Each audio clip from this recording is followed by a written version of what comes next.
Irma may have departed Cuba, but she left behind plenty of bad memories.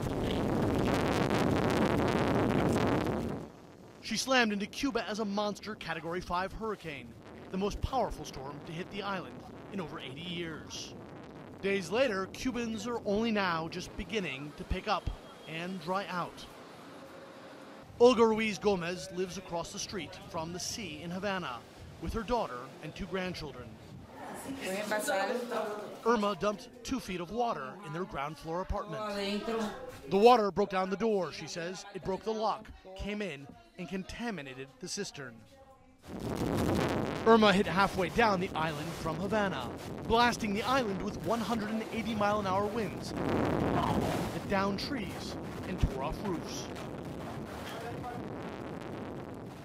The Cuban government prides itself on hurricane preparedness, but the death toll in Cuba now stands at 10, the most of any country hit by the storm. The Cuban government says it evacuated hundreds of thousands of people ahead of the storm, but Irma struck nearly the entire Cuban coastline. Cuban defenses were simply overwhelmed by this storm.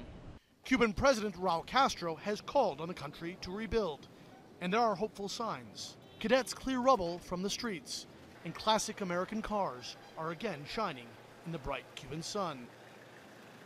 Antonio and Guillermo share a park bench and a cigar, while sandwiched between fallen trees.